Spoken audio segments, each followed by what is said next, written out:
नमस्कार, मी विद्युल्लता पवार. आपण ऐकतोय साने गुरुजी यांनी लिहिलेले श्यामची आई हे पुस्तक. रात्र 32वी. कर्ज म्हणजे जिवंतपणीचा नरक. त्या दिवशी सावकाराचा माणूस कर्ज वसुलीसाठी आमच्याकडे आला होता. तो दूत आमच्या घरी आला म्हणजे आईला मेल्याहून मेल्यासारखे होत असे. कर्जापायी सुख नाही, कर्ज म्हणजे जिवंतपणीचा नरक होय. मेले तरी कर्ज काढू नये, उपवास काढावे परंतु ऋण नको. ऋणाने एकदाच सुख होते, ते म्हणजे ऋण घेताना.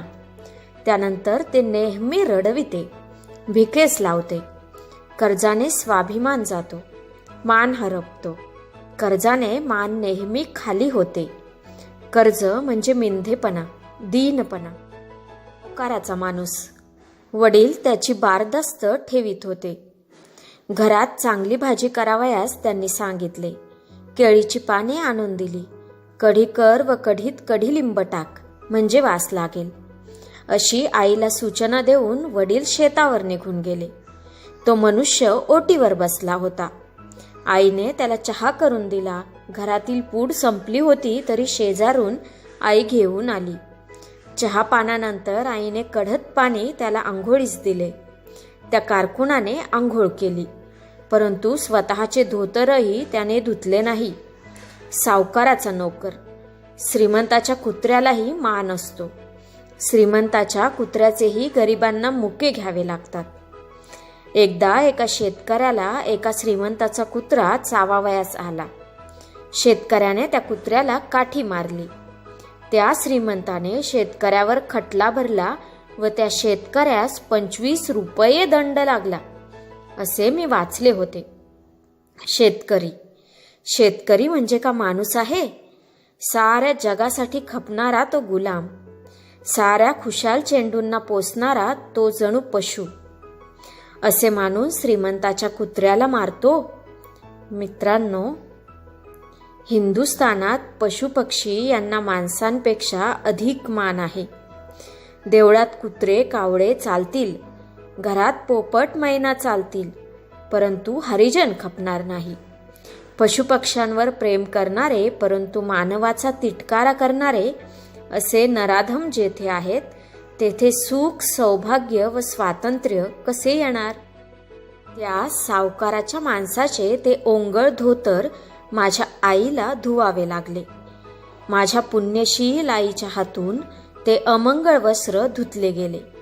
आईचा हात त्या धोतराला लागून ते धोतर वापरणारा पवित्र व्हावा, असाही ईश्वराचा हेतू असेल. परमेश्वराचे हेतू अतर्क्य आहेत. तो शुद्धीचे कार्य कसे कोठून करवून घेईल याचा नेम नसतो.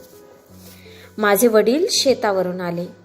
तुमचे स्नान वगैरे झाले का, असे त्यांनी कारकुनाला विचारले. तो होय म्हणाला. तुमची वाट पाहत होतो. तुमच्याजवळ बोलून हिशेब करून पैसे घेऊन मला सायंकाळी विसापूरला मुक्काम करायचा आहे. आज रात्री तेथे वस्तीला राहीन, असे तो म्हणाला. बरे, मी स्नान करतो, लवकरच पूजा वगैरे आटोपतो, तुम्ही थोडी विश्रांती घ्या, असे त्यास सांगून वडील आंघोळीस गेले. स्नान करून ते आले व पूजेला बसले. आईला त्यांनी हळूच विचारले, त्यांना चहा वगैरे दिलास की नाही करून? कोठून आणून द्यायचा होतास? आई म्हणाली, सारे काही दिले, त्याचे धोतरही धुवून वाळत घातले आहे. एकदाची धिंडका जाऊ दे येथून लवकर. आई त्रासली होती, संतापली होती. वडील शांतपणे पूजा करू लागले. ते शांत होते तरी त्यांची मनातील खिन्नता बाहेर डोकावत होती. घरच्या देवाची पूजा करून वडील देवळास गेले. आईने पाटपाणी केले. धाकटा पुरुषोत्तम शाळेतून आला होता. त्याने ताटे घेतली. वडील लवकरच देवळातून परत आले. उठा वामनराव, हातपाय धुवा, असे वडील त्यांना म्हणाले. या, बसा येथे. सोवळे नसले तरी चालेन, काही हरकत नाही, असे वडील त्यांना म्हणाले. जे वडील आम्हा सोवळ्या ओवळ्यासाठी बोलावयाचे त्यांना तो ओवळा मनुष्य स्वतःच्या शेजारी चालला. जणू तो सावकाराचा मनुष्य म्हणजे देवच होता. त्याची हांजेहांजी करणे, त्याचा उदो करणे एवढेच वडिलांचे काम होते. काय करतील? हा एवढा मिंधेपणा, हा तेजोभंग, ही सत्वहानी कशाने झाली? एका कर्जामुळे. कर्ज का झाले? लग्नमुंजीतून वाटेल तसा खर्च केल्याने, पूर्वीच्या इतमामाप्रमाणे राहण्याने, ह्या खोट्या कुलाभिमानामुळे, अंथरूण पाहून पाय न पसरल्यामुळे, भांडणाने, भाऊबंदकीने, कोर्ट कचेऱ्यांमुळे, कर्ज फेडावयास ताबडतोब न उठल्यामुळे, कर्ज उरावर बसत होते तरी जमिनीचा मोह न सुटल्यामुळे. गड्यांनो, तुमच्या बायका माणसांची, पोराबाळांची अब्रू चव्हाट्यावर येऊ नये, अब्रूचे धिंडवडे होऊ नये तसे वाटत असेल तर कर्जाला स्पर्श करू नका. कर्ज असेलच तर शेतभात दागदागिने सारे काही विकून आधी कर्जमुक्त व्हा. पाने वाढली. वामनराव व आमचे वडील जेवावयास बसले.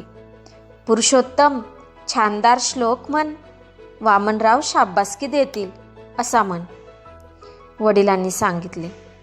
पुरुषोत्तमाने श्लोक म्हटला, परंतु त्याला शाबासकी देण्याइतके वामनरावांचे हृदय मोठे नव्हते. सावकाराकडे राहून तेही निष्प्रेम अनुदार होत चालले होते. आढ्यताखोर व दिमाखबाज होत चालले होते.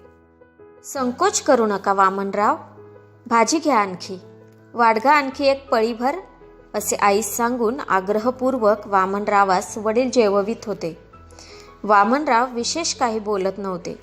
तो साधा स्वयंपाक त्यांना आवडला नसेल. चमचमीतपणा स्वयंपाकात नव्हता. शेवटी जेवणे झाली. वामनराव व वडील ओटीवर बसले. वामनरावास सुपारी लवंग देण्यात आली. त्यांना प्यावयाला ताजे पाणी पाहिजे होते, म्हणून फासाला तांब्या लावून पाणी आणण्यासाठी पुरुषोत्तम विहिरीवर गेला. थंडगार पाणी तो घेऊन आला. वामनराव प्याले. आई घरात जेवावयास बसली. मग काय भाऊराव, व्याजाचे पैसे काढा. तुम्ही आजचा वायदा केला होता. आज 75 रुपये तरी तुम्ही दिलेच पाहिजेत. खेप फुकट दौडू नका. तुम्ही सांगितले होते आज यावयाला, म्हणून आलो. वामनराव बोलू लागले. हे पहा वामनराव, 10 मन भात होते, ते सारे विकले. त्याचे काही पैसे आले. काही नाचण्या होत्या त्या विकल्या. इकडून तिकडून भर घालून 25 रुपये तुमच्यासाठी बांधीव तयार ठेविले आहेत. आज इतकेच घेऊन जा. मालकांची समजूत घाला. आमच्यासाठी 4 शब्द सांगा. पैसे काही बुडणार नाहीत म्हणावे. हळूहळू सारा फडशा पाडू, बेबाक करू. जरा मुले मोठे होऊ देत, मिळवती होऊ देत. एक यंदा प्रिव्हियसमध्ये गेला आहे. हे पहा वामनराव, शेणातले किडे का शेणातच राहतात, तेही बाहेर पडतात. माझे वडील आजीजी करून सांगत होते. ते मी काही ऐकणार नाही. पैसे घेतल्याशिवाय येथून हलणार नाही. हे नवीन घर बांधलेत, त्याच्यासाठी तुमच्याजवळ पैसे आहेत. मुलांना इंग्रजी शाळेतून शिकविण्यासाठी तुमच्यापाशी पैसे आहेत. फक्त सावकाराचे पैसे देण्यासाठी मात्र पैसे नाहीत. अहो, सावकाराचा वसूल आला नाही तर आम्हाला तरी पगार कुठून मिळणार? ते काही नाही, आम्हालाही मालकासमोर उभे राहावयास शरम वाटते. रुपये द्या. वामनराव रागाने बेमुरवतखोरपणे बोलत होता. तो तरी काय करील? तोही गुलामच. वामनराव, काय सांगू तुम्हाला? घर ते काय? अहो, केंबळी घर, मापाच्या भिंती. तिचा आग्रह म्हणून बांधली मठी. उभारला हा गुरांचा गोठा. परंतु हे लहानसे घर बांधावयासही तिच्या हातातल्या पाटल्या विकाव्या लागल्या. वडील शर्मिंदा होऊन सांगत होते. वडील बाहेर बोलत होते. घरात आईच्या भातात डोळ्यातील टिपे गळत होती. पोटात शोक मावत नव्हता, भात गिळवत नव्हता. घर बांधायला पाटल्या विकल्यात, सावकाराचे देणे देण्यासाठी बायको विका, असे वामनराव निर्लज्जपणे बोलला. विजेसारखी आई उठली. मोरीत हात धुवून ती बाहेर पडली. तिच्या डोळ्यांतून शोक संतापाच्या जणू ठिणग्या बाहेर पडत होत्या. ती थरथरत होती. ओटीच्या दारात उभे राहून आई त्वेषाने म्हणाली, या ओटीवरून चालते व्हा. बायको विका असे सांगायला तुम्हाला लाज नाही वाटत? तुमच्या जिभेला काही हाड आहे की नाही? तुम्हाला बायको आहे की नाही? येथून चालते व्हा व त्या सावकाराला सांगा की घरादाराचा लिलाव करा, परंतु असे बोलणे ऐकवू नका. खुशा, दवंडी पिटा, जप्ती आणा, परंतु पोराबाळांच्या देखत असे अभद्र बोलू नका. ठीक आहे, आम्ही तरी त्याचीच वाट पाहत आहोत. या महिन्यात तुमच्या घरादाराची जप्ती नाही झाली तर मी वामनराव नव्हे. एका बाई माणसाने भाऊराव आमचा असा अपमान करावा का? वामनरावांनी वडिलांस विचारले. तू घरात जातेस की नाही? माझे वडील रागाने बोलले. आई निमूटपणे घरात गेली व रडत बसली. अश्रूंशिवाय कोणता आधार होता? बाहेर ओटीवर वडील वामनरावांची समजूत घालीत होते. हो ना करता करता 25 रुपये घेऊन कारकून निघून गेला. वडील घरात आले. तुम्हा बायकांना कवडीची अक्कल नसते. तुम्हाला काही समजत नाही. सकाळपासून किती जपून त्याच्याजवळ मी वागत होतो, त्याची मनधरणी करीत होतो. चुलीजवळ फुंकीत बसावे एवढेच तुमचे काम. उद्याचे मरण तुम्ही आजच ओढवून घ्याल. रागाने का कोणते काम होत असते? गोडी गुलाबीने घ्यावे लागते. आमची कशी ओढाताण होत असेल त्याची तुम्हाला काय कल्पना? वडील आईला बोलू लागले. पदोपदी अपमान करून घेण्यापेक्षा आज मेलेले काय वाईट? कुत्र्यासारखे हिडीस फिडीस करून घेऊन जगण्यात काय गोडी? उद्यापेक्षा आजच मरणे म्हणजे सोने आहे. आणू द्या जप्ती, होऊ द्या लिलाव. आपणही मोलमजुरी करू. मथुरीच्या तिकडे राहावयास जाऊ.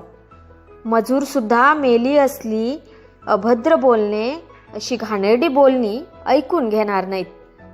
चला आपण मोलमजुरी करू, धरित्रीवर निजू, झऱ्याचे पाणी पिऊ, झाडाचा पाला ओरबाडून खाऊ. चला. आई भावनाविवश झाली होती. बोलणे सोपे, करणे कठीण. दुपारची वेळ झाली म्हणजे समजेल सारे, असे बोलून वडील बाहेर गेले.